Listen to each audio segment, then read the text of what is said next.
இயேசுவில் எனது அன்பிற்குரியவர்களே, உங்களுக்கு என்னுடைய இதயம் கனிந்த வாழ்த்துக்கள். வணக்கம். யோவான் நற்செய்தி 13வது அதிகாரம் 16 20 முடிய. சீடர்களின் பாதங்களை கழுவிய பின் இயேசு அவர்களுக்கு கூறியது, பணியாளர் தலைவரை விட பெரியவர் அல்ல, தூது அனுப்பப்பட்டவரும் அவரை அனுப்பியவரை விட பெரியவர் அல்ல என உறுதியாக உங்களுக்கு சொல்கிறேன்.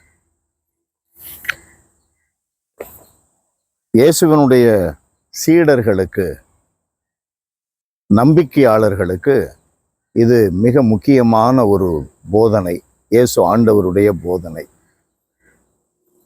ஆண்டவர் இயேசு தலைவர், போதகர், ஆண்டவர்.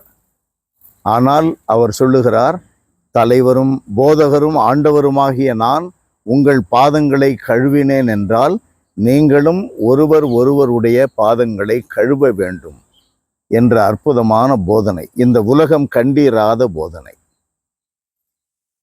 நமக்கு அது எப்படி அன்றாட வாழ்க்கைக்கு பாடமாக அமைகிறது? நம்மகிட்ட காசு இருந்தால் நம்மளை பெரிய பீத்தன்னு நினைக்கிறோம். நம்மள்கிட்ட ஒரு பதவி இருந்தால் பெரிய கொம்பேன்னு நினைக்கிறோம்.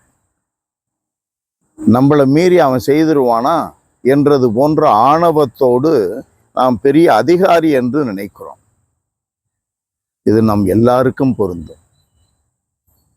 நாம் பணியாளர்களே தவிர, இயேசுவின் சீடர்களே தவிர நாம் தலைவர்கள் இல்லை.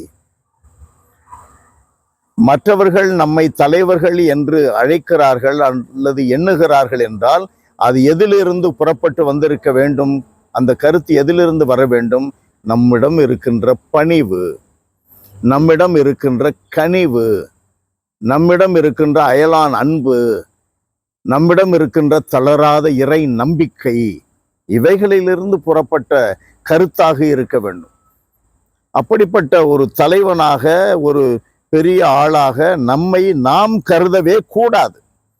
எப்ப கருதுகிறோமோ அப்பொழுது நாம் இயேசுவை பின்பற்றவில்லை. இயேசுவினுடைய சீடர்கள் இல்லை, நம்பிக்கையாளர்கள் இல்லை, நாம் யூதாசுகள்.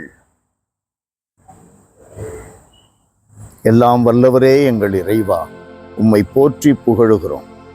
ஆண்டவரே, எங்களுடைய வாழ்வில் மறுதலித்து மனம் திரும்பிய, இயேசுவுக்காக உயிரை கொடுத்த பேதுருவை போல வாழ வேண்டுமே ஒழிய, மனம் திரும்பாமல் இயேசுவின் மன்னிப்பு தன்மையில் நம்பிக்கை இல்லாமல் தூக்கு போட்டு கொண்ட யூதாசை போல மாறிவிடக் கூடாது. ஆண்டவரே, இயேசுவின் நாமத்திலேயே ஜெபிக்கிறோம் தகப்பனே. ஆமென், ஆமென்.